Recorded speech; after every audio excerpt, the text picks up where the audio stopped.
पिछली 34वीं कड़ी में हमने गीता के 64वें श्लोक पर चर्चा प्रारंभ की थी। 64वें श्लोक में माधव ने कहा है, अपने अधीन किए हुए अंतःकरण वाला साधक वश में की हुई राग द्वेष से रहित इंद्रियों द्वारा विषयों में विचरण करता हुआ अंतःकरण की प्रसन्नता को प्राप्त होता है। हम इस श्लोक की अंतिम पंक्ति अंतःकरण की प्रसन्नता पर और उसमें भी एक शब्द प्रसन्नता पर बात कर रहे थे। हम ये तो अब तक समझ चुके हैं कि हमारी मनचाही वस्तुओं, स्थितियों आदि की अनुभूति हमारी ज्ञानेंद्रियां कराती है और वे ही हमें प्रसन्नता प्रदान करती हैं। साथ ही इस चर्चा में यह भी स्पष्ट हुआ था कि यदि किसी भी कारणवश मन अर्थात अंतःकरण पर विषाद छाया हुआ हो तो हम प्रसन्नता का अपेक्षित अनुभव नहीं कर पाते, किंतु यदि ज्ञानेंद्रियों द्वारा प्राप्त अनुभूति उस विषाद की तुलना में अधिक सशक्त है तो वो विषाद पर विजय प्राप्त कर लेती है। यहां एक बात और निकल कर आई, अंतःकरण या मन पर विषाद का अधिकार। किंतु ये विषाद आया कहां से? उसे भी तो हमारी ज्ञानेंद्रियों ने ही मन तक पहुंचाया। पिछली कड़ी में हमने उदाहरण दिया था, आपके किसी प्रिय मित्र के निधन के समाचार से आपके मन पर इतना विषाद छा गया कि आप अपने पुत्र के आगमन पर भी अपेक्षित प्रसन्नता का अनुभव न कर सके। ये विषाद भी तो अगर निधन की सूचना फोन से आई है तो आपकी कर्णेंद्रिय ने ही आपके मन तक पहुंचाया। इस दृष्टि से देखा जाए तो पुनः ज्ञानेंद्रियों की भूमिका महत्वपूर्ण नजर आती है। अर्थात विषाद हो या प्रसन्नता, दोनों की अनुभूति का माध्यम तो आपकी ज्ञानेंद्रियां ही बनी। किंतु क्या केवल यही एकमात्र सत्य है? केशव ने एक पूरा वाक्य कहा है, अंतःकरण की प्रसन्नता।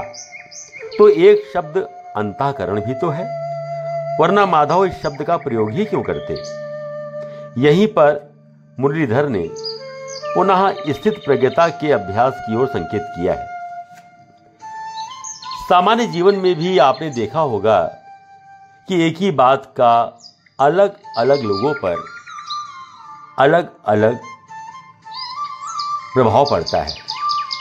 प्रिय मित्र के निधन की सूचना को पाकर एक व्यक्ति तो दुख और अवसाद की ऐसी स्थिति तक पहुंच जाता है कि कुछ समय तक उसको अपना भी होश नहीं रहता। लेकिन दूसरे को दुख तो होता है, किंतु 10-20 मिनट में मृत्यु तो जीवन का अंतिम सत्य है, जिसकी आई वो चला गया, ऐसा सोचकर फिर अपनी दिनचर्या में व्यस्त हो जाता है। और तीसरे पर तो 1-2 मिनट भी असर नहीं होता। स्थिति और परिस्थिति तो एक ही है, तो तीनों पर अलग अलग असर क्यों पड़ा? कारण स्पष्ट है, हर किसी की सहन शक्ति और चिंतन प्रक्रिया किसी वस्तु या वस्तुस्थिति को अलग अलग तरीके से देखती समझती है। दूसरे शब्दों में कहें तो अपने अंतःकरण को जिसने जितना नियंत्रित कर लिया, उसकी सहनशक्ति उतनी ही बढ़ गई। अब यहां एक और सत्य सम्मुख आया, अंतःकरण का नियंत्रण, या गिरधारी के शब्दों में कहें तो अपने अधीन किया हुआ अंतःकरण। वैसे नियंत्रण या अधीन करना से भी बेहतर एक शब्द है प्रशिक्षण। अंतःकरण का प्रशिक्षण। अब ये प्रशिक्षण आखिर देगा कौन और इस प्रशिक्षण में सिखलाया क्या जाएगा? पुनः श्लोक के अर्थ पर ध्यान दीजिए। राग द्वेष से रहित इंद्रियां। अब इंद्रियों का काम तो जो कुछ उन्होंने अनुभव किया उसे अंतःकरण तक पहुंचाना ही है, तो वे तो जो अनुभव करेंगी वही पहुंचाएंगी। अब अगर संगीत मधुर है तो कर्णेंद्रिय उसकी मधुरता की अनुभूति अंतःकरण को कराएगी, और अगर कर्कश है तो उसकी कर्कशता की। तो इसका अर्थ तो यही हुआ कि अंतःकरण इंद्रियों द्वारा पहुंचाई हुई सामग्री को किस रूप में ग्रहण करता है, यह महत्वपूर्ण है। आप कहेंगे यह भी कोई बात हुई?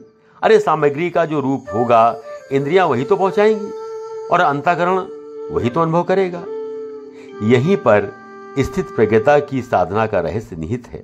सूरदास कारी कमरी पर चढ़े न दूजो रंग, इस उक्ति की तो आपको याद होगी ही। अर्थात कोई भी रंग कितना भी गहरा क्यों ना हो, काली कमरी अर्थात काली चादर पर उसका कोई असर नहीं होता। अब यदि अंतःकरण भी इसी काली चादर जैसा प्रशिक्षित हो जाए तो उस पर इंद्रियों द्वारा प्राप्त सूचनाओं का कोई भी असर नहीं पड़ेगा। ध्यान दीजिए, कोमा की स्थिति या डॉक्टरों द्वारा दिए गए एनेस्थीसिया की स्थिति भी तो यही तो होती है ना।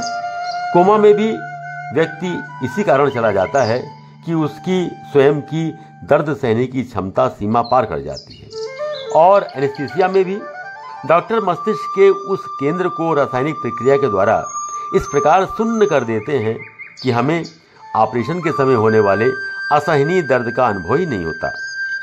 एक में प्रकृति अर्थात हमारा स्वयं का शरीर, और दूसरे में डॉक्टर हमारी इंद्रियों और अंतःकरण के बीच एक अदृश्य दीवार खड़ी कर देते हैं। किंतु दोनों ही तरीकों से आप चाहे कुछ समय के लिए ही सही दर्द और विषाद से छुटकारा तो पा ही लेते हैं। किंतु मोहन क्या इस टेम्परेरी छुटकारे की बात कर रहे हैं? नहीं। यहीं से बात शुरू होती है अंतःकरण यानी मन के प्रशिक्षण की। एक बात जरा सोचिए, अगर आपको ये पता ना हो कि अभी जो मूसलाधार बारिश हो रही है वो कभी भी रुकने वाली नहीं, तो आपका क्या हाल होगा? आप आम रास्ते में हैं, अचानक मूसलाधार बारिश शुरू हो गई। आप ये सोचकर कहीं शेड में रुक गए कि घंटे आध घंटे में ये बारिश रुक जाएगी, और आपको कोई विशेष परेशानी नहीं हुई। अर्थात आपको क्योंकि सत्य का पता था कि थोड़ी देर में बारिश रुक जाएगी, इस कारण आप परेशान नहीं हुए। अर्थात यदि आपको सत्य का ज्ञान हो तो तमाम सारे दुख, अवसाद, परेशानियां आपको ज्यादा परेशान नहीं करेंगी। अब एक और सत्य की ओर ध्यान दीजिए।